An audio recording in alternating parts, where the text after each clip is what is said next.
Alright, magandang gabi, magandang umaga, and magandang hapon sa ating lahat. No? So welcome sa ating Sunday Spiritual Gathering Consistent. Ako si Renz, isang negosyante and a follower of Christ, and we always do this consistently every Sunday, no? 8 p.m. And syempre, it's our way of giving back to the Lord, no? Kumbaga sa buong maghapon or sa buong linggo na we're doing live, di ba? Syempre napakahalaga na dapat lagi nating naaalala, lagi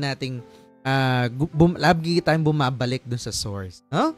And syempre kung ikaw ay nandito ngayon, nanonood ka kung saan man lupalop ka ng mundo, sang time zone ka man, no? Buti na lang may technology, no? Buti na lang may ganito na pwede nating balik-balikan. And kung nakita mo to sa feed mo, nakita mo to sa story mo, welcome, no? If it's your first time also here, well, that's God's proper timing, no? Na ikaw nandito ka ngayon and you're watching right now, okay?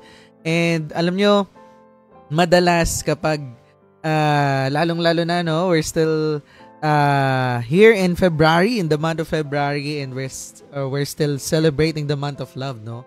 Madalas kapag naririnig natin ang love, naiisip natin agad sweet, diba?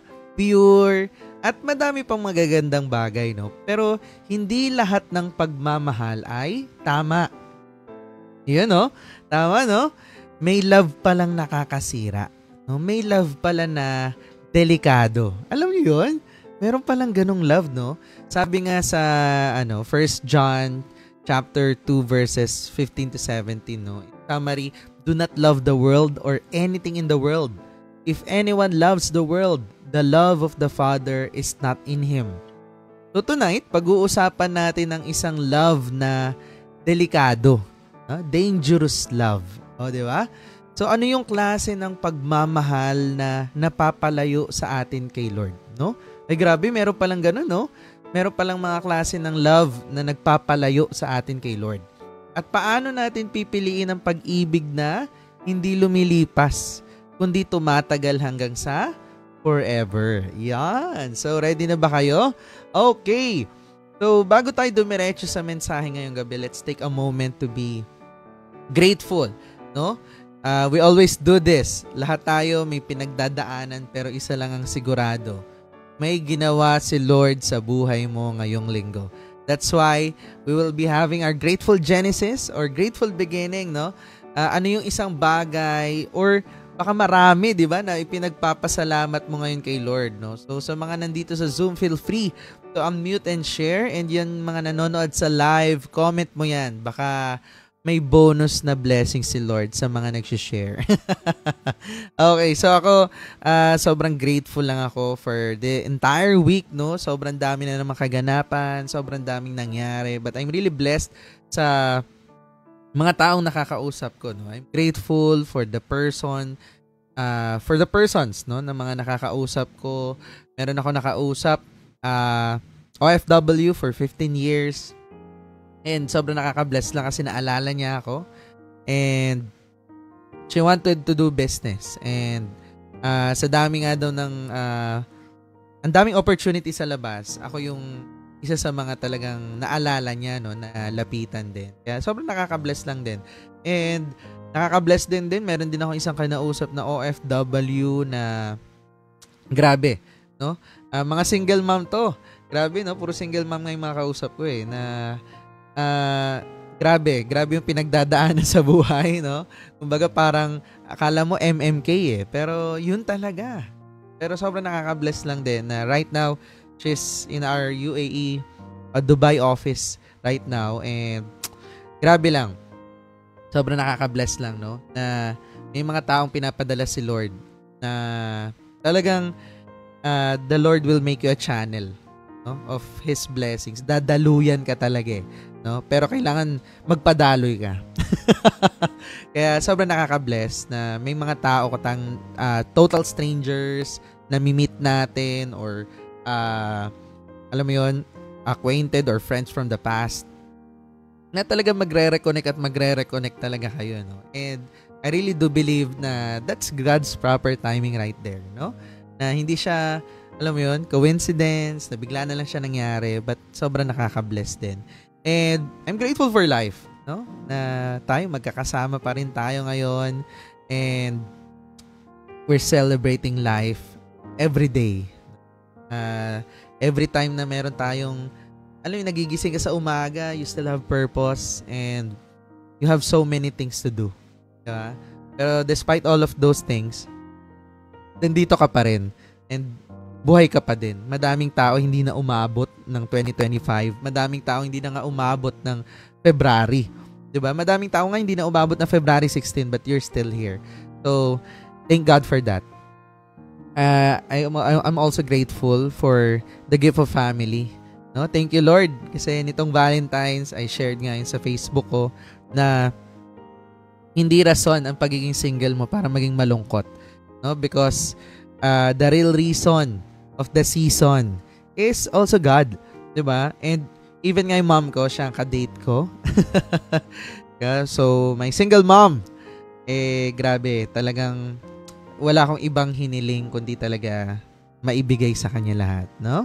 Kaya thank God for that. And thank God for the gift of family na nakakapag-enjoy, quality time, 'di ba? Thank God for movies. Yun yung naging bonding namin last time, no? Nood kami ng movie. And thank God, no, na from time to time talagang makokonek ka pa din, 'di ba? Hindi ka basta ano lang dati nga sabi ko, from dati na puro OT, na overtime, pero this time puro cutie na. Anong cutie? Quality time, no? So ayun. Dami ko pa pinagpapasalamat, pero again, if ikaw ay may mga pinagpapasalamat, meron ba dito gusto mag-share na kanyang mga breakthroughs this week? Ayan. Pwede ka mag-share. Meron ba? Yes, JL. Yes, go ahead. Magandang buhay. Ako, JL, ay nagpapasalamat lang dahil ang galing lang ni Rod. Kasi humiling lang, kadate ko kahapon ang aking misis. Wow. Matagal niya nang pinapangarap magpunta doon sa lugar na yun eh. So, pinag-drive ko po siya, GL, na galing. 4 na oras. Wow! Almost mga ganon. Nagpunta lang kami sa Manawag, Pangasinan kahapon. So, gusto niya raw magsimba dun sa Our Lady of Manawag. So, ayun. Kasama namin yung kapatid niya, tsaka yung bali, ano ba tawag doon? Hipag ko. Asawa ng kapatid kong isa. So, 4 kami. So, ayun. Nakakapagod pero at least na experience kong mag long drive na naka 4 wheels. Yeah. At the same time, yun, nabe-bless lang din ako dahil kahit pa paano may bago tayong partner. So, yun yung mga pinagpapasalamat ko for this week kay Lord. Galing.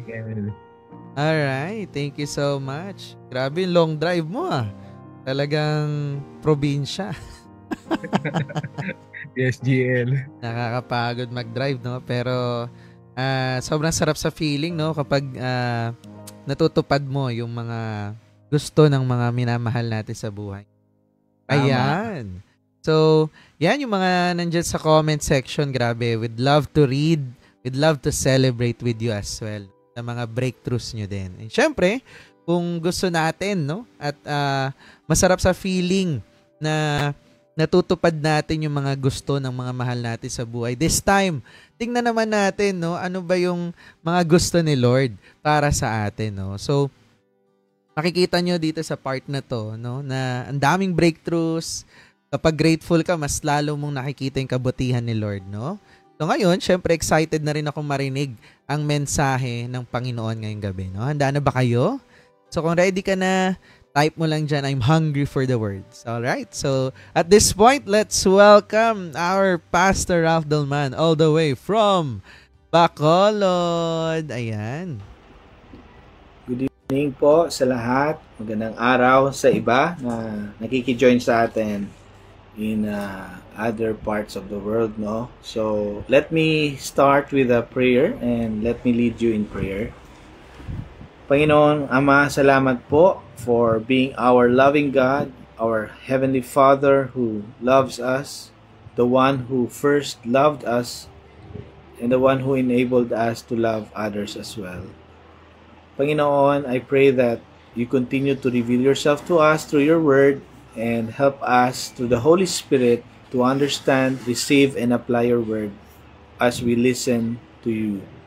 Panginoon, I pray for a night of learning where we will all understand, grasp whatever you want us to learn tonight for the glory of your name. This is all we pray, that you guide us, Lord, in Jesus' name. Amen. So tonight, our verse will be found in 1 John chapter 2 verse 15 to 17. Ito po yung unang verse na babasahin ko, and we will go to other verses as we talk about our topic will be dangerous love. Ano kaya itong dangerous love na sinasabi natin? So let's read 1 John chapter 2 verse 15 to 17. Sinabi dito, "Do not love the world or anything in the world. If anyone loves the world, the love of the Father is not in him. For everything in the world, the cravings of sinful man, the lust of his eyes, and the boasting of what he has and does, comes not from the Father, but from the world. The world and its desires pass away, but the man who does the will of God lives forever." So, ito pong ating main text for tonight. And ito po ay sinulat ni John, no? And according sa mga scholars, no, ito po ay sulat ni John, and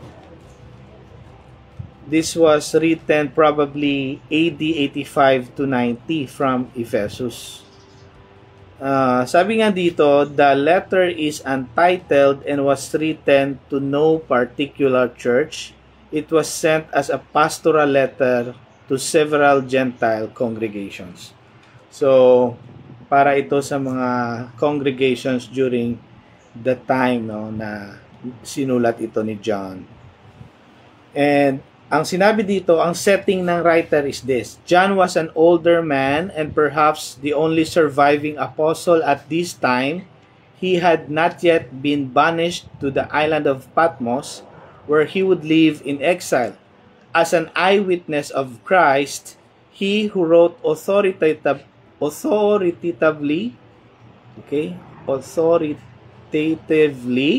to give this new generation of believers assurance and confidence in God and in their faith. So, kaya nga sinabi niya sa chapter 5 verse 13 sa sulat na ito, "I write these things to you who believe in the name of the Son of God, so that you may know that you have eternal life." Ito po ay para palakasin pa ang mga Kristiyano during that time, ang mga believers during that time sa kanilang faith, na meron talaga silang hope dahil ang kanilang eternal life ay na kay Jesus Christ. And ito ay napakahalaga because sinabi na dito sa kanyang letter is before ang 15, kung aatras ka sa 1 John chapter 2 verse 1, sabi niya, "My dear children, I write this to you so that you will not sin." Okay? "But if anybody does sin, we have one who speaks to the Father in our defense." Sino yon? Si Jesus Christ, the righteous one. He is the atoning sacrifice for our sins, and not only for ours, but also for the sins of the whole world. So, isa din sa nasa isip ng writer is, sinulat ko ito para hindi kayo magkasala. Okay?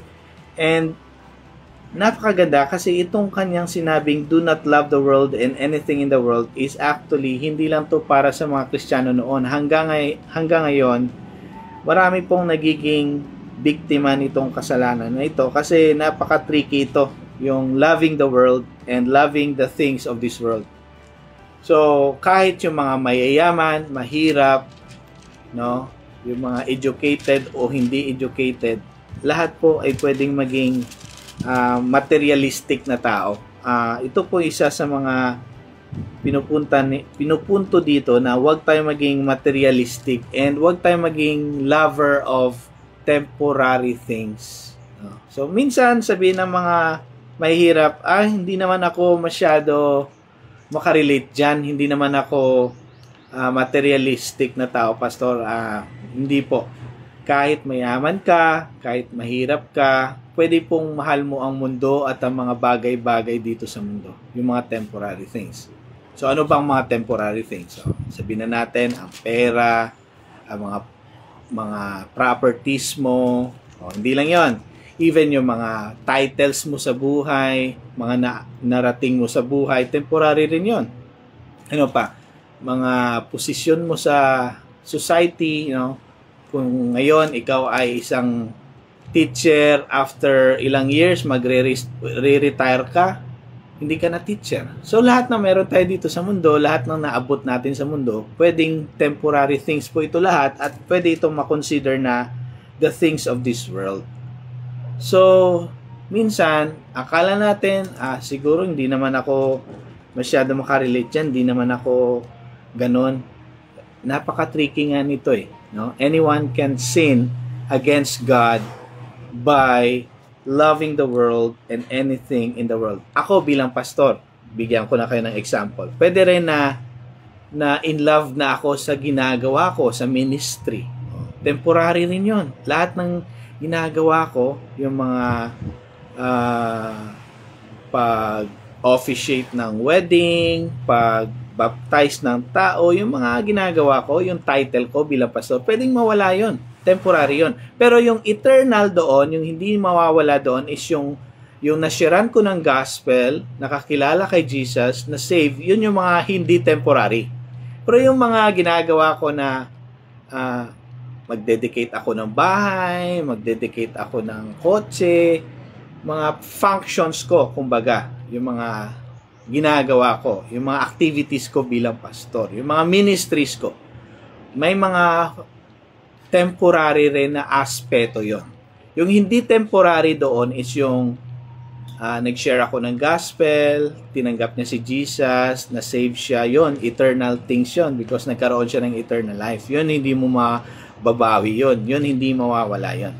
Pero again, kahit pastor, pwede rin mahulog sa materialism. Kasi may mga pastor din na imbis na magpastor, nagnegosyo na lang. Imbis magpastor, brokery na lang or nag buy and sell na ng bahay. Imbis magpastor, nag-buy and sell na ng kotse. Nagnegosyo na lang. Ginawa na lang secondary yung ministry, no? So, lahat kami, even kami mga pastor, pwede rin kami magkasala if hindi namin marinig ang katotohanan at ang warning sa sinulat ni John na huwag mahalin ang mundo at huwag mahalin ang mga bagay-bagay dito sa mundo. Kasi, if anyone loves the world, sinabi dito, the love of the Father is not in him. Kasi sabi ni Lord, simple ang sinabi ni Lord, clear love the Lord your God with all your heart. Siya dapat ang pinakamahal natin.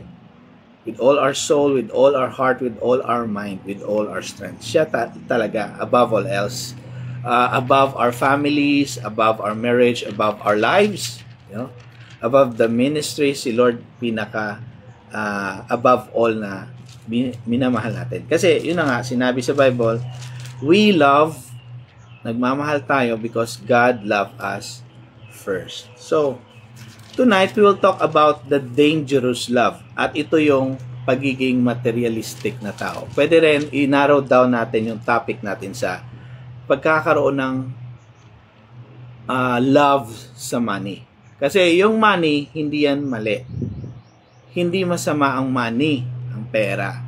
Ang masama ang yung love mo sa pera. Bakit kaya masama yung love pag ang tao na in love na sa pera? Kasi ganito yon.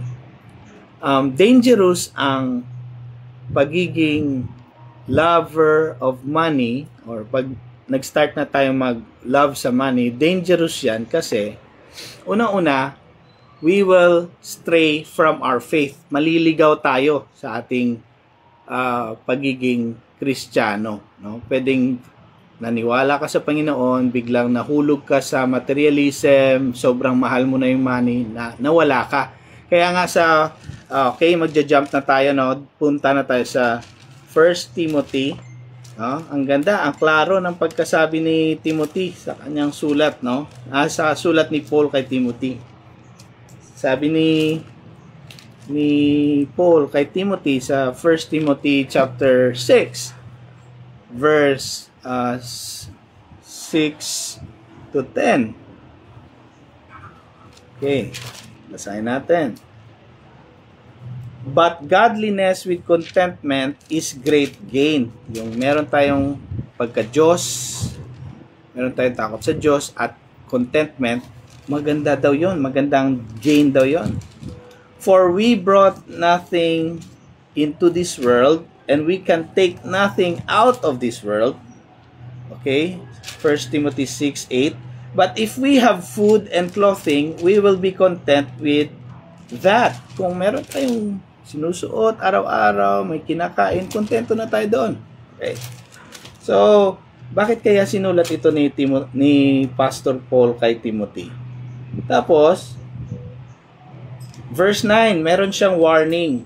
People who want to get rich fall into temptation and a trap and into many foolish and harmful desires that plunge men into ruin and destruction. So, ito yung problema. Pag ang tao, okay, nag-desire maging mayaman, okay, walang problema yon. Pero merong warning. Marami rin palang temptation, marami ring trap na pwede tayong mahulog, and minsan, babagsak tayo sa ruin or destruction. Ano kayang klase yun? No? Kasi, dinugtong niya pa sa 1 Timothy 6 verse 10, For the love of money is a root of all kinds of evil. Ang pagmamahal sa pera, yun yung ugat ng lahat ng klaseng kasalanan. Isa-isahin natin mamaya yan. Some people eager for money, gustong-gusto talaga ang money. Ito na yung sinasabi, no? Love na love nila yung money. Instead na love dapat si God. They have wandered from the faith and pierced themselves with many griefs. Ang dami nilang anxiety, ang worries, kalungkutan, kahit marami na silang money. Ang nangyari, nagkaroon sila ng sobrang daming grief. Grief is very sobrang masaklap na experience ito. Parang nagmix na lahat ng kalungkutan sa iyo at nagtataka ka. So, again, no, money is not bad, riches is not bad, but the love of money that's the root of all kinds of evil. Kaya nag-warning. So, many have wandered from the faith. Yun ang isa sa mga problema, kaya dapat hindi natin minamahal ang kasalanan kasi una, talagang maliligaw ka sa iyong Christian life. Maliligaw ka. Imbes na mag-follow ka kay God, kasi imbes na mahalin mo si God first, seek mo yung kingdom niya first, and yung righteousness niya, ang sinik mo na palagi is yung money na. So, yun. You will wander from the faith. Number 1 yon. And also, sabi niya sa verse 6, 1 Timothy chapter 6 verse 17, kaya hindi dapat natin minamahal ang money. Sa 17, sinabi dito, command those who are rich in this present world not to be arrogant, nor to put their hope in wealth, which is so uncertain. Ang wealth pala, hindi maaasahan. Yes, may pang-hospital ka, may panggastos ka, may pambili ka ng gusto mo, pero may mga times na even yung wealth mo, hindi makakatulong sa'yo. Sabihin na natin, no? Namatay ka rin. Marami rin akong kilala, no? Mayaman. Pero nung namatay sila, hindi rin nakatuloy yung money nila. Yes, may pambayad sa hospital, pero dahil kalooban ni Lord na mamatay na sila, wala na. Also, meron naman din na iba na sa sobrang wealthy nila, busy nila, wala na silang time sa kanilang marriage, nasira yung marriage. Nasira rin yung kanilang family. Pwedeng yung mga anak nila nagsuwail, nagrebelde. So, walang time sa isa't isa. So, ano yun? Hindi rin nakatulong yung wealth. So, even sa mga personal struggles, anxiety, depression, sometimes money cannot help. Hindi lang sometimes, most of the time. Kasi, yun na nga, riches are uncertain. At dapat, ang paalala ni Apostle Pablo, ang ating trust dapat kay God, wala sa money. Okay? O, ano pa? Pangatlo, kanina, they strayed from faith, riches are uncertain. Okay? And number 3, rich people who are greedy. Greedy sa money. Who love money. O, hindi lahat ng mayaman masama, hindi lahat ng mayaman na fall sa trap, but yung mga talagang sobrang gahaman, greedy, sila yung nag-struggle na i-give up ang mga material things na sometimes sinasabi ni Lord, like sa story sa Matthew chapter 19, sabi niya sa young rich ruler, hari ito hari or prinsipe, sabi niya, yes, you follow some of the commandments, yung 10 commandments, some of those commands, finalo niya, pero hindi niya fina-follow pala yung number 1, yung thou shall have no other gods before me, wala pala yun sa kanya. Kasi sinabi nila yung 6 to 10 ata no? So, sabi ni Jesus, oo, fina-follow mo yung ibang law, but you lack nothing. Yeah, you lack one thing, and that is, try mo i-give up yung riches mo, give mo sa poor. Take note, tinest siya ni Jesus. Hindi lahat ng test ganon. Iba-iba ang test ni Jesus. Sa kanya, kasi nakita ni Jesus ang kanyang heart, ang Diyos niya, yung money niya. Sabi ni Jesus, trinay siya ni Jesus, try mo ibigay yung yaman mo sa mga mahihirap. Kasi, hindi naman lahat ng tao mayaman So, ang test ni God, iba-iba sa bawat tao. Sa kanya, sa Matthew chapter 19, lalo na sa verse 24, kung babasahin natin yon, nalungkot siya doon na sabi ni Jesus, benta mo nga yung iba mong ari-arian, ibigay mo nga yung mga yaman mo sa nangangailangan. Hindi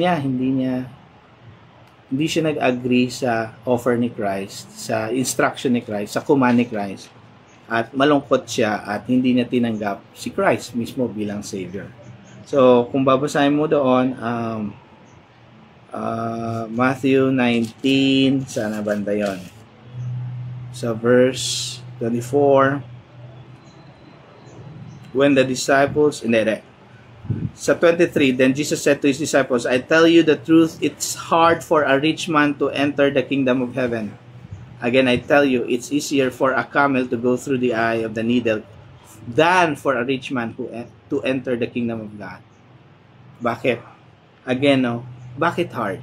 Bakit specific? Bakit sa mayayaman lang to? It's because most of the time talaga, ang pera, ang yaman, ang nagiging rival ni God sa heart natin. Instead na si God ang pinaka-center, sometimes, ang desire para maging mayaman, ang love ng money, yun na yung umagaw sa trono ni Lord sa ating mga puso. And yun na yung naging idol natin. Again, sabi ko sa inyo, si Lord, He can make us rich. He's a God who can make us rich. But He's not happy, He's not honored when we make money as our first love. So, hindi masama mag-rich siya. Yeah? Pero ang instruction, ingat. Kasi mas mahirap minsan talikuran ang mga bagay-bagay sa mundo pag sinabi na ni Lord, anak, pwede mo bang i-give up to? Anak, may plano ako, pwede ba ito gamitin natin para sa ganito? Bakit kaya ganun si Lord, no? It's because gusto nga ni Lord, siya ang center ng ating heart, no? Ng ating mind, ng ating buhay, hindi yung mga yaman. At dapat yung trust natin nasa Panginoon. So, it's hard pala. I'm not saying na mga mayaman na makaka-relate dito. Meron din namang mahihirap na gahaman din. Mahirap na nga, gahaman pa, no? So, anyone can be greedy. May mayaman na greedy, may mahirap din na greedy. And, meron pa isang problema pa. Why love of money is dangerous? Sa Malakay 3:9. Usually, 3:10 ang binabasa natin, no? Pero sa Malakay 3:9, mas matindi ang sinabi. Sabi ni Lord, you are under cursed. Sabi ni Lord, sinumpa kayo, yung mga taga-Israel. The whole nation of you, nation of Israel ito, because you are robbing me. Hindi kayo nagtitithes, hindi kayo nag-offering. Now, this is a command for the Israelites to give their tithes to God. And the Israelites failed to do that. The Israelites failed to give what is due to God. And so sabi ni Lord, actually, sinumpa ko na kayo eh. Because ninanakawan nyo ako. You are robbing me. And anong nangyari? Namuhay sila. Talagang dinisiplina sila ni Lord. Sinumpa sila ni Lord. So ngayon sa atin, maybe sabihin mo, Pastor, hindi naman kami Israelite. Yes, hindi na tayo Israelite. But still, we should give to God cheerfully, no? Kahit sabihin mo, Pastor, parang hindi na applicable sa amin yung 10%. Okay, sige, wag ka mag 10%. Give cheerfully na lang. And I believe when you give cheerfully, that's giving generously to God. Bakit kaya nire-require pa ni God na mag-tithes or mag-offering or magbigay tayo balik? Specific yan sa Malakay 3:10 kasi bring the whole tithe into the storehouse, that there may be food in my house. Hindi naman nangangailangan si Lord, hindi naman nagugutom si Lord. Para saan yun? Siyempre sa mga priests, temple, mga taong nasa temple, no? Sila yung noon, sila magbe-benefit noon. Now again, bakit kailangan magbigay? Hindi naman namumulubi si Lord. Sabi ng karamihan, lalo na sa Bible, sinabi sa Bible, this is because we should honor God with our wealth. And number 2, this is to guard our hearts from being greedy. Once nagbibigay kasi tayo sa Panginoon, no? And kahit nagbibigay, sabihin na natin, nagbibigay din tayo sa ibang tao, nag-guard ang ating heart maging greedy. Just today, someone gave us tomatoes kasi nag-harvest sila sa kanilang taniman ng kamatis. Mahirap ang mga taong to, mahirap yung mga taong to. One of our outreach members nagbigay ng isang supot ng kamatis. And to think na may sakit anak nila, 1 week nang hindi gumagaling, kailangan din nila ng pera, nagbigay pa rin sila sa amin. Sabi, Pastor, para sa iyo, nag-harvest kami sa konting taniman ko ng kamatis. Doon mo makikita yung heart nila. Kahit sila nangangailangan mismo, sila sobrang hirap ng buhay, still, hindi sila naging gahaman. Nakita nyo? Nag-gets nyo? True to life story to Kanina lang, binigyan kami ng kamatis. So, isang supot ng kamatis. Dito ko makikita na, Lord, kailangan din nila ng pera. Pwedeng binenta na nila to para sa panggamot ng anak nila at pambigas nila. Pero bakit binigay nila ito? Binigay nila ito to benefit us as their pastor. And there, I've realized na they are just giving cheerfully to God and honoring God with their harvest. No? So, ito yung punto ni Lord. Ito yung punto ni Lord. Pag hindi tayo nagbigay, nagiging gahaman na kasi tayo. And so, the Lord is also cursing us. Although sabihin mo, napaka-harsh naman ni God, pag di ka palang nagbigay, magiging cursed. Actually, wag nating sisihin si God kung tayo yung gahaman. Okay? Usually, si God yung sinisisi natin sa mga commands niya. Pero we are the ones who are sinning against God. We are the ones robbing God. We are the ones not being generous to God, even if God is already generous to us every day. Tapos sisisihin natin si Lord. Maraming beses we blame God. Na, Lord, bakit nangyari ito? Bro, si Lord palagi nang generous sa atin, tapos tayo mag-offering lang. magiging greedy pa tayo, ano pa tayo, no? Anong tawag doon? Yung magbibilang pa.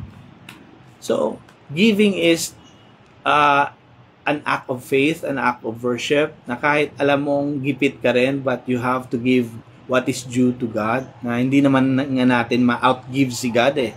But we have to do it not because it's a responsibility, but because we are thankful to Him. But because we love Him. Yun yung giving. Hindi siya parang responsibilidad. It's an act of worship and thanksgiving to God. And that is also to guard our hearts from greed. Nasabi ko na. No? Ini-emphasize ko talaga yan. And another reason for tonight, last reason to why we should not love money. Why loving money is dangerous. Ito, sinabi sa Ecclesiastes 5:10. Okay, basahin natin sa isa to para clear talaga. Ecclesiastes 5:10. Bakit hindi dapat tayo gahaman? Sinabi dito, basahin ko, whoever loves money never has money enough. In other versions, whoever loves money will never be satisfied. Clear yan, ha? Whoever loves wealth is never satisfied with his income. These two is meaningless. Ito na yun. Oh? Nag-agree yung Ecclesiastes sa ibang verses sa Bible na hindi dapat minamahal ang money because the more we love money, the more we don't experience satisfaction. The more kulang. Pero when you just love God more than anything else, more than money, ang satisfaction mo coming from God, ang contentment mo galing kay God, and so hindi ka nagiging gahaman. No? Kung sino pa yung walang-wala, minsan doon ako nabibless eh, yung walang-wala, yun pa yung mag-o-offering. Pero yung mga mayayaman, hindi lahat nag-o-offering.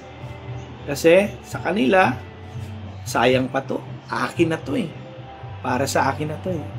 But you know what? The more you do that, the more dry, the more cursed ang income mo, the more hindi pinoprotect ni Lord yung income mo, the more hindi mo in-enjoy yung income mo. Kasi even enjoyment, according to Ecclesiastes, enjoying what we have labored, what we have harvested is from the Lord. Enjoyment is from the Lord. So it doesn't matter kung may income ka or wala actually.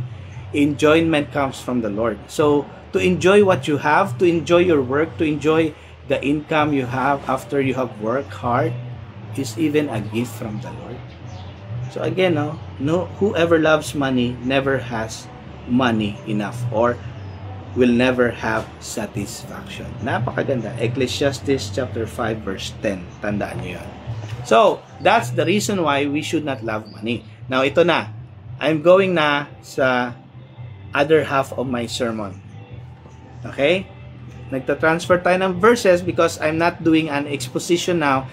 I'm doing a teaching lesson sa inyo about the dangerous love. This is loving money. Now, what should we do now? What should be our manner or our attitude towards wealth? Ano na ngayon ang dapat nating attitude towards the blessing God has given us?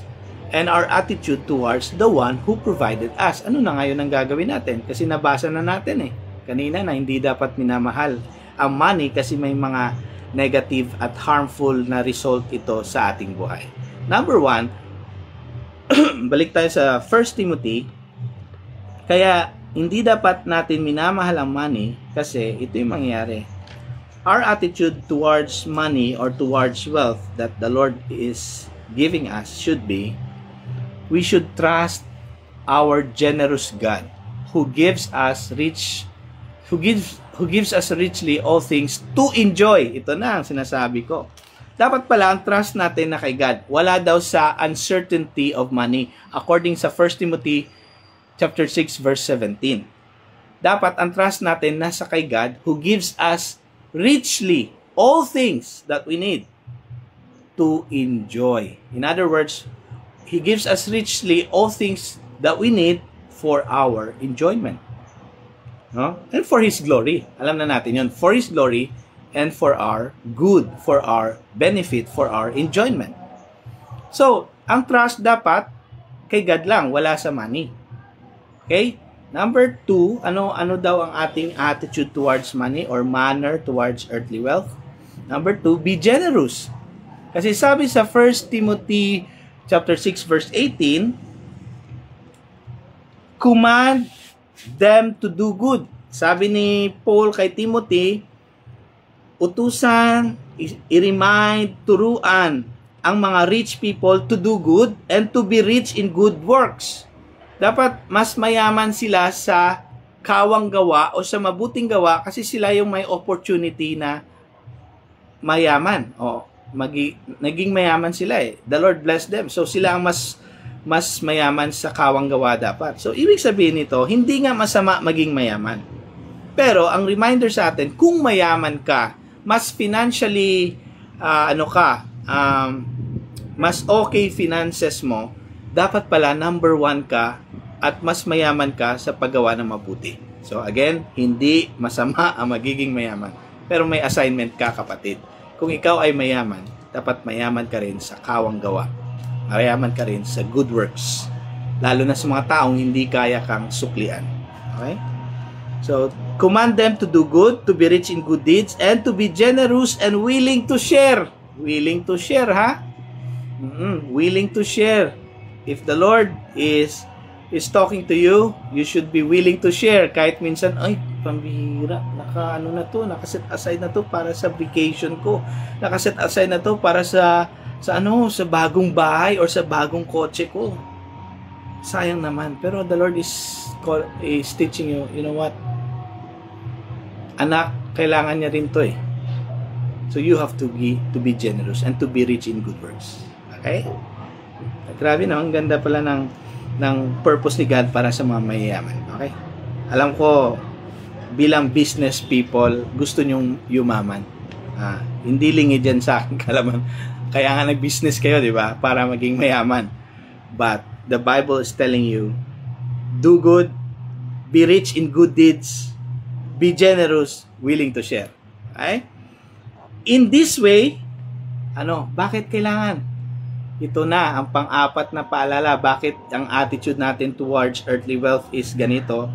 We should be generous. And sa verse 6, 1 Timothy chapter 6 verse 19, sinabi dito, in this way, they will lay up treasure for themselves as a firm foundation for the coming age, so that they may take hold of life that is truly life. Pag naging mayaman ka at nagtulong ka sa mga nangangailangan, you are storing wealth in the future, no? In this way, they will lay up treasure for themselves as firm foundation for the coming age. Sa ibang version, for the future.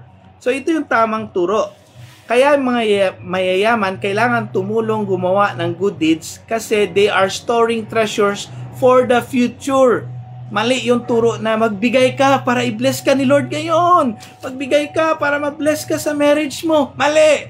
That's not the Bible is teaching. This is for future life, which is, sabi nila, the true life. Ang totoong buhay natin nandun sa eternity, hindi dito. Ito ay preparation lang. These are just opportunities the Lord has given you. Kaya ka naging mayaman to store up treasures for the future age, for the life to come sa future. Kaya mali yung mga pastor, mga pari, at sino pa nagtuturo, give so that you will be blessed now. That's wrong teaching. That's prosperity teaching. Mali yan. Hindi yan theological. Nagbigay ka, kapatid, kasi blessed ka na. Yun yung totoong turo. Blessed ka na kasi, kaya ka nagbigay. And, nagbigay ka pa para yan sa future. Hindi yan para bukas may bagong kotse ka na. Para bukas may bagong mansion ka na. Si Satan lang ang nag-o-offer ng ganon. Yung, anong tawag doon? Yung hindi ka na naghihintay. Yung instant. Diba? Yun yung temptation niya kay Jesus. Tingnan mo to, yung mga kingdoms pinakita ko sa iyo. Once you bow down to me, I will give it to you. Now mismo, diba? Ganon, wala nang patience, no? Malaman mo naman talaga yung mga pangmadali ang talagang nagmamadali ka talagang yumaman, no? At nagbibigay ka para yumaman, mali yun. Nagbibigay ka kasi pinayaman ka na ng Panginoon, hindi lang materially, kundi spiritually, emotionally, psychologically, relationally. Yun yung mga blessing na hindi mo nakikita. Blessed ka na, lalo na sa salvation mo. Kaya ka nagbibigay. Yung iba naman, nagbibigay kasi they feel good, pero hindi yan dapat ang basis. Kasi giving is not always feel good. Sometimes it's sacrificial. Okay? So, also, sabi dito sa Luke 16:9 naman, transfer naman tayo. Luke 16:9. Sinabi dito sa Luke 16:9, I tell you, use worldly wealth to gain friends for yourselves so that when it is gone, wala na yung worldly wealth mo, you will be welcomed into eternal dwellings. You will be welcomed in heaven. So, ibig sabihin dito, use earthly wealth to win souls for Jesus. Gamitin mo ang mga opportunities mo, functions mo, title mo, yaman mo, pera mo, kung ano mang meron ka ngayong binigay si Lord, gamitin mo to gain friends, meaning nun, eternal friendships. Meaning nun, mga friendships na nabuo dahil nag-share ka ng gospel. Yun ang meaning nun. So, use worldly wealth to gain friends for yourselves. Kasi ang parable dito, worldly parable naman ang ginamit na dahil hindi siya magandang manager, tatanggalin na siya. So, ginawa niya, lahat ng nakautang sa boss niya, sabi niya, ilan utang mo? 1 million o kalahati na lang. Ilan utang mo? 500,000, 250 na lang. Ikaw, ilang utang mo? 100,000, 50,000 na lang. So, nagkaroon pa siya ng mga kaibigan, no? Although, hindi siya honest na manager, pero nagkaroon siya ng kaibigan. So, ang punto naman ni Jesus, in a higher perspective, heavenly perspective, gamitin mo anong meron ka para makawin ka ng soul sa Panginoon. I'll give you an example. Noong 2000, I'm not that sure kung 2002 or 2023 ba yun? Somewhere nag-Army Navy kami. Kasama namin sila Lawrence, si Geraldine. Nilibre nila ako mag-Army Navy ng isang burger, may fries, no? Nag-share kami doon sa fries and drinks. Nilibre nila ako. Konting pera lang naman yun, no? I mean, hindi sobrang laking pera, pero yung paglibre nila sa akin, may kasama kaming mga kausap doon, si Albert, si Lloyd, si Albert, si Naan, no? Sa paglibre nila sa akin ng burger, nakashare ako ng gospel kay Lloyd, Albert, and Naan, and tumanggap sila sa Panginoon, at pagka next day, nagpabaptize sila sa Panginoon. So, ginamit ni Lawrence at ni Geraldine yung pera nila. I don't know kung sino sa kanila naglibre sa akin. Maliit na bagay, maliit na pera, maliit na amount of money, but na-win kami ng souls for Jesus. The next day, no, tumanggap that dinner. Grabe, dinner yun. Bago mag-era lista night yun. Nag-dinner kami sa Army Navy. Tumanggap sila kay Jesus. Pagka next day, nagbaptism kami. Okay? So, yun ang ibig sabihin ng gain eternal friends using earthly wealth. Okay? Yun dapat yung attitude natin. Gamitin natin. Money is just a tool. It's not the end. It's not the very goal of life. It's just a tool. To be used for the glory of God. And lastly, ito na. What should be our manner towards earthly wealth? Honor God by giving the best part. Proverbs 3:9. Dito na ako mag-i-end. Proverbs 3:9. Napakaganda. Basahin ko. Honor the Lord with your wealth, with the first fruits of all your crops. Verse 10.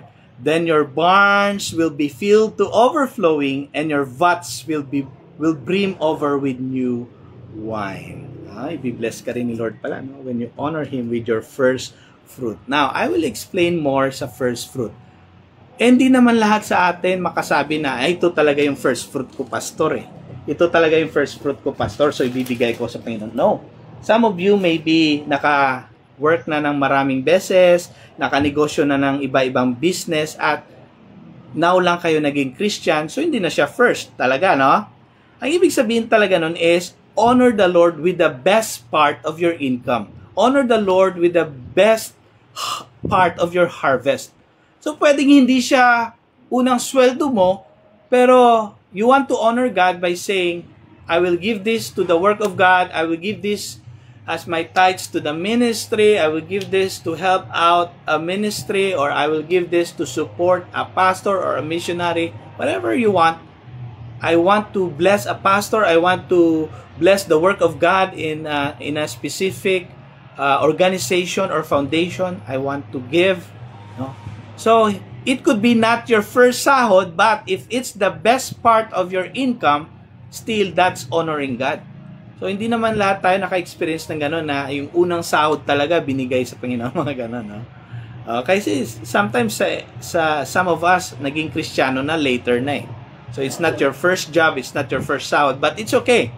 It's still honoring God by giving the best part of your produce. So, yung ibig sabihin nun. So, at hindi lang ito pera. Giving God the best part of our service. Giving God the best part of our time. Giving God the best part of our strength. No? Habang may lakas pa, mag-serve sa Panginoon. Giving God the best part of our talent. Giving God the best part of our family. Na Lord, nagkaroon na ako ng mga anak. I will not allow na yung mga anak ko hindi makaserve sa iyo. Dapat me, my wife, and my family, we will serve the Lord. Yung iba naman, nung nagkaanak na, hindi na makaserve sa Panginoon. Meron ding iba, Lord, bigyan mo ako ng negosyo. Lord, bigyan mo ako ng trabaho. Nung nagkatrabaho, hindi naman makita na mag-serve kay God. That's not giving the best part. You are mocking God. You are bringing curse to your life. Bilinas ka na nga ni Lord eh. May trabaho ka na, hindi ka pa makita sa service ni Lord. You are robbing God. You're cheating God. And you expect God to bless you? No. You will experience many griefs na binasa natin kanina sa 1 Timothy. Kaya pala, ang dami mong anxiety, dami mong depression, ang dami mong wino-worry, ang daming emptiness na feeling sa'yo, kahit meron ka naman na. It's because you are not honoring God by giving the best part of your job, the best part of your business, the best part of your strength, the best part of your talent, of your time, even of all you are. Okay? So again, sana huwag tayo mahulog sa dangerous love na ito. And this is the love of money. And sa kabilang dako, sana all of us, by the help of God, will honor God by giving Him our best only. So again, God bless you all. I hope na na-remind tayong lahat na mahalin natin ang Diyos over everything, above all else, above everything, above the temporary things of this world, even above our lives, above our marriage and kids, even above the ministry, mas mahal dapat natin si Lord. So again, God bless you all, and hope that you continue to grow in the Word of God and be instructed by the truth of God, and live a life of abundance by honoring God with your life, with your talent, with your treasures, with your money, with everything you have, even with your family and marriage. Honor God and use your treasure to win more souls for Jesus. And I will end with one story na lang. Isa pang about gaining souls using a little of money. Meron akong sister and brother-in-law. Ginamit nila yung konting money nila kasi nagkaroon ng bagyo. So nagpakain sila sa mga bata, nasalanta yung mga iba sa amin dito sa Pulupandan, nasalanta talaga yung mga bahay, nasira yung ibang bahay. Doon naman, I don't know kung meron bang nasira, but nagpakain sila ng mga bata. Yung konting money nila, pinakain nila, pinaluto nila ng arroz caldo. And because they used their earthly wealth, because of that arroz caldo, nasimulan ang Share Christ Community na movement dito sa Pulupandan. At hanggang ngayon, marami pang nakakarinig ng gospel at nasasave ni Jesus through that one-time pakain ng arroz caldo lumawak yung ministry. Gets nyo? Simpleng bagay, maliit na money, nagsimula ang movement ng Share Christ Community, starting with Manzanilla, Mambulok, Ubay, Stasyunan, and praying for more places to be saturated with the Word of God, with the Gospel. So that's it. Honor God with your wealth. Give Him the best part of your life, of your money, and all for the glory of Jesus Christ. God bless you all. Thank you, Lord. Grabe yan. Nakaka-bless, ano? Yan talaga dyan mo makikita na grabe talaga gumalaw si Lord, no? At grabe din, ang dangerous love. Kapag naririnig natin kasi yung love, iniisip agad natin, sweet, di ba? Pure, laging tama, pero hindi lahat pala ng pagmamahal tama, no? May mga pag-ibig na imbes na dalin ka sa forever, baka dalin ka sa delubyo. Ang ganda nung reading, no, yung passage natin. Thank you so much, Pastor Ralph. Do not love the world or anything in the world. If anyone loves the world, the love of the Father is not in him.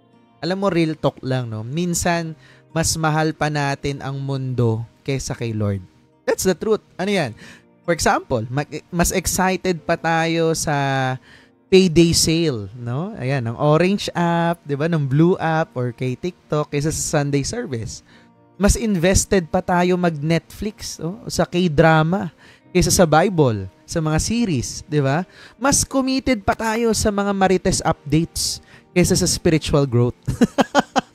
Pero sabi nga ni Lord, no, ingat ka anak. Hindi lahat ng pagmamahal ay safe. May love na delikado. Ang galing, no? Dangerous love for the world, no? The cravings of sinful man. Galing, yung kanina, no? The lust of his eyes and the boasting of what he has and thus comes not from the Father but from the world. Alam mo, signs na baka masyado mo nang mahal ang mundo. Number one, mas priority mo na yung likes. Galing, no? Actually, ito rin yung topic namin last Thursday, no? About social media, establishing yourself. Pero ang galing lang nito, no, na nare-remind agad na tayo na baka nga mas priority na natin yung likes, yung views, no? O kaya yung narinig yun for the clout kaysa sa relationship kay Lord. Or mas gigil tayo sa promotion at pera kaysa sa growth, sa faith, di ba? Mas nauubos ang oras natin kaka-Netflix or kung ano man na app na yan kaysa sa quiet time natin. Diba sa devotion? Tandaan natin, ang mundo, lilipas yan.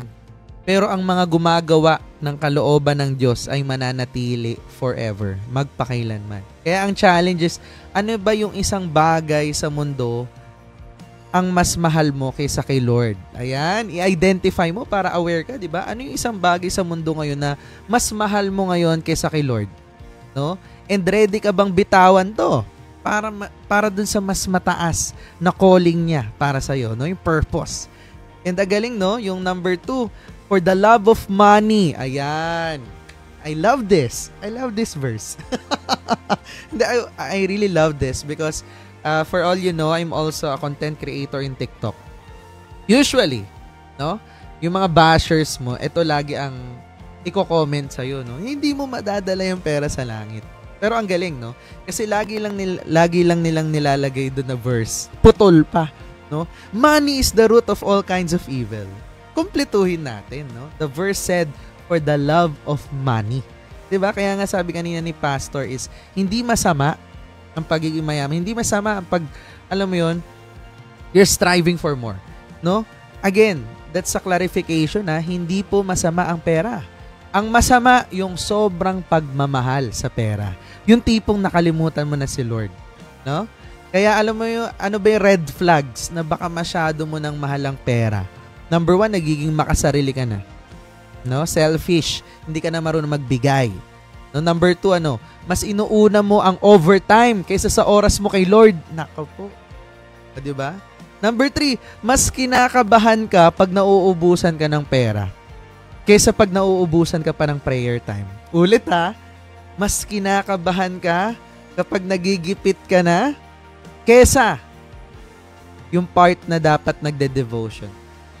Grabe yun, Nako, grabe, nakaka-remind, Kaya the challenge is, nagpapagamit ka ba sa pera or ginagamit mo ang pera para sa kaluwalhatian ng Diyos? 'Diba? Kaya ang tanong, mas natatakot ka bang mawalan ng pera kaysa mawalan ng relasyon kay Lord? Ay, grabe, no? And ang galing din, no? Dangerous love for self and pride. If anyone would come after me, he must deny himself and take up his cross and follow me. Minsan, hindi pera, hindi mundo ang biggest struggle natin. Alam niyo kung ano? Sarili natin. Gusto natin tayo lagi ang tama. Gusto natin, ayaw natin na pinapakailaman ang diskarte natin sa buhay. Diba? Gusto natin si Lord, pero ayaw nating magbago. Lord, gusto kita, pero wag mo munang pakialaman tong relationship ko. Lord, mahal kita, pero next month na lang ako magsusurrender, busy pa ako eh. Lord, gusto ko mag-grow, pero wag mo munang galawin tong bisyo ko. No? The challenge is, ano ang bagay sa buhay mo na gusto mong kontrolin, pero gusto ni Lord na isurrender mo? Grabe, no? If He's not Lord of all, then He's not Lord at all. Ano ang bagay sa buhay mo na gusto mong kontrolin, pero gusto ni Lord isuko mo na sa Kanya? Di ba? At ano yung isang area ng buhay mo na kailangan mong ipaubaya kay Lord ngayon? Grabe, no? Nakaka-remind.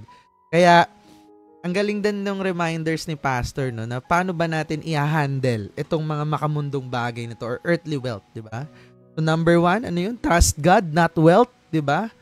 Ang ATM balance mo pwedeng maubos, pero ang provision ni Lord, hindi.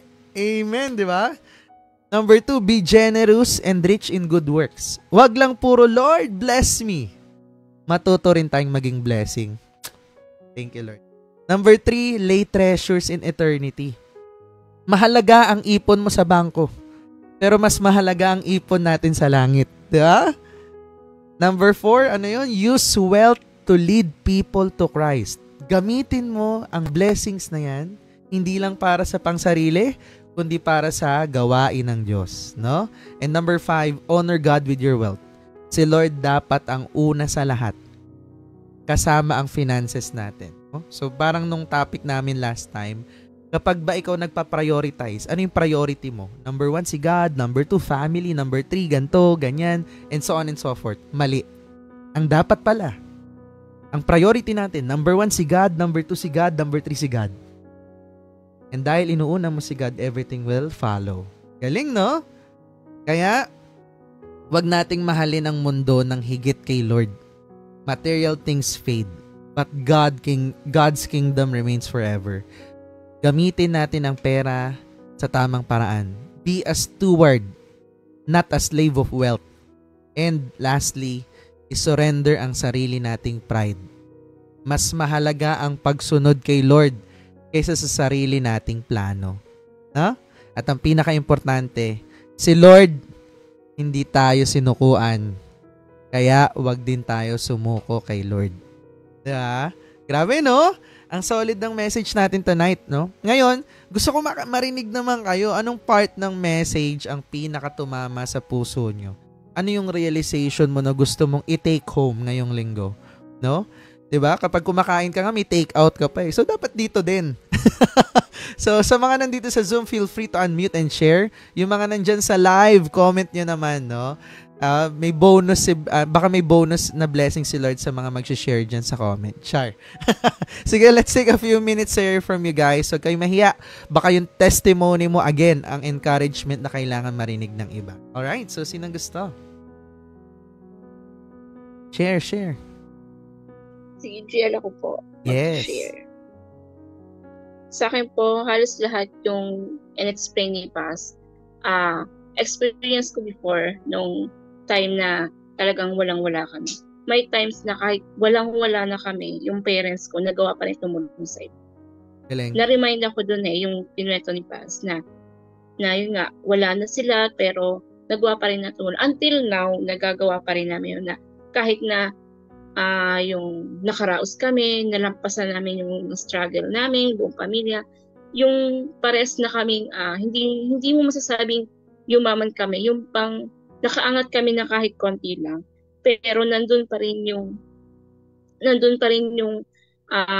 ibang tawag doon, yung eagerness namin na makatulong din sa kapwa namin. Kasi bumabalik din naman yung tinulong mo na bukas sa loob mo, binabalik din sa'yo ni Lord. Yung mga ganon.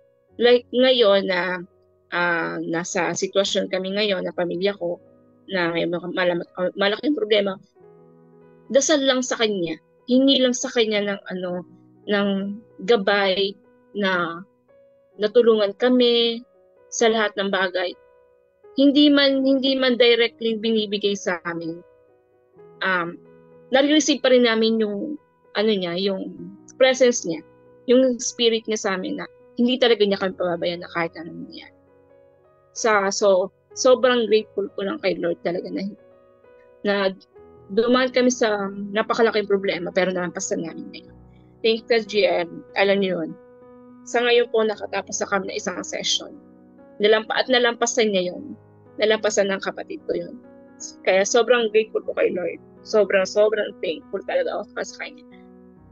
At sana magtuloy-tuloy pa na nagabayan niya yung kapatid ko. Na malampasan niya hanggang sa gumaling siya. Kasi sa ngayon kasi sa nakikita ko, nilalabanan lang niya. Kumbaga parang sa amin lang din siya kumukuha ng lakas. At kay Lord lang din kami kumukuha ng lakas. Na malampasan lahat yun. Yun lang yung ko talaga, yung gusto kong i-share na sobrang galing lang talaga ni Lord. Hindi ka talaga, basta lumapit ka lang sa Kanya ng buong puso na isurrender mo lang yung sarili mo sa Kanya, ibibigay niya yung mga blessings. Yun lang po, Gia. Thank you po. Amen. Galing, no? Thank you, Lord. And praise God, no? For your breakthrough. Talagang isuko lang natin sa Panginoon. Ilaban at iluhod natin sa panalangin. Kasi tapos na yung mga panahon na tayo lagi ang dumidiskarte. It's time, no? Ibigay na natin kay Lord yung diskarte na yun. No? So, sobrang solid ng mga takeaways natin. At itong gusto kong iwan sa inyo. Huwag nating hayaan na mas mahalin natin ang mundo kaysa sa Diyos.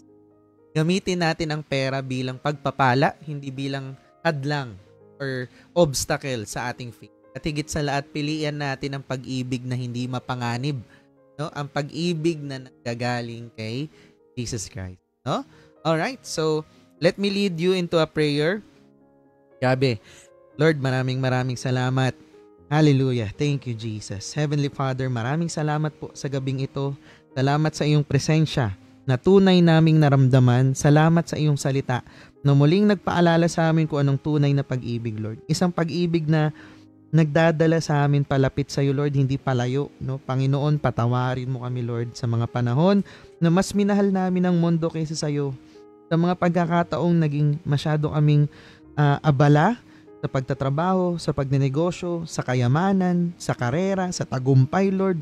Pero nakalimutan ka na naming unahin, Lord. Lord, sa mga oras na naging makasarili kami, na hindi na namin na-share ang pagmamahal mo sa iba. Ngayon, Lord, gusto namin itama yung puso namin, Lord. Linisin mo kami, Lord. Baguhin mo kami. I-align mo ang mga priorities namin sa kalooban mo, Lord. Lord, hindi namin gustong mahalin ang mga bagay na mawawala, kundi yung mga bagay na forever, Lord. Ayaw naming mahalin ang mundo ng higit sa iyo, Lord, dahil alam naming lilipas to. Pero ang pag-ibig mo, nandyan lang siya talaga. Always and forever. Lord, we declare freedom from dangerous love. Panginoon, dinideclare namin ngayon, hindi kami alipin ng mundo, Lord. Kami ay para sa kaharian mo, Lord. Hindi kami alipin ng pera, Lord. Ikaw ang aming tunay na source. Lord, hindi kami alipin ng pride. Susunod kami sa iyo ng may pagpapakumbaba, Lord, with all humility, Lord. Lord, tulungan mo kami na sa bawat desisyon, ikaw maging una.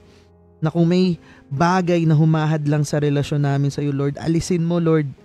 Kung may attachment kami sa mga bagay na hindi nakakabuti, tulungan mo kaming bitawan to, Lord.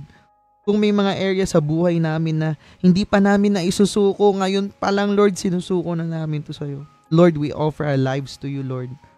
Panginoon, gusto ko namin mahalin ng tama.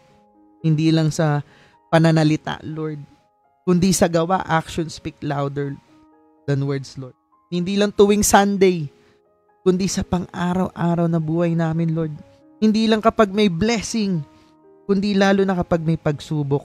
Lord, baguhin mo, change our hearts, renew our hearts, Lord.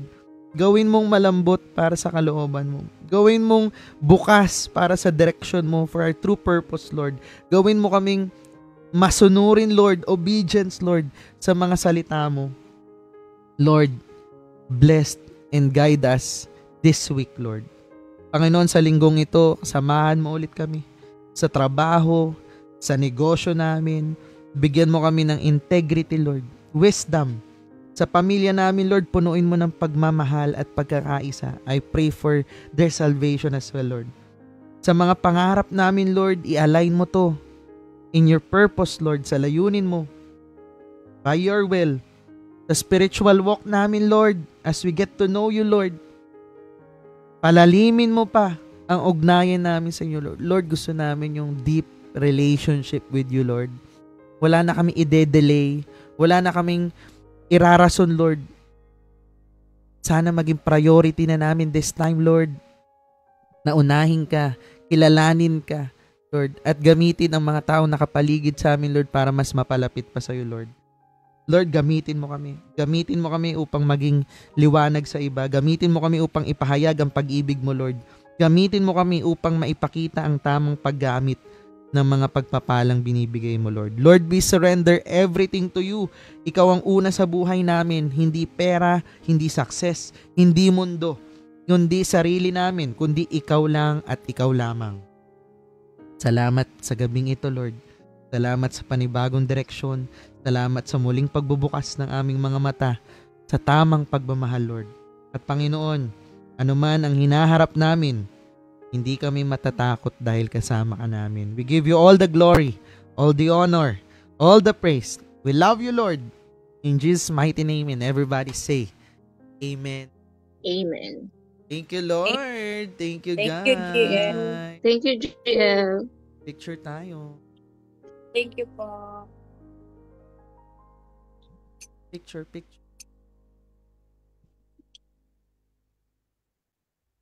Ready?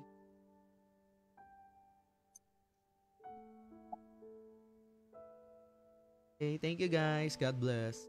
Thank you po. Thank you, Pas. Thank Thank you you. po, Pastor.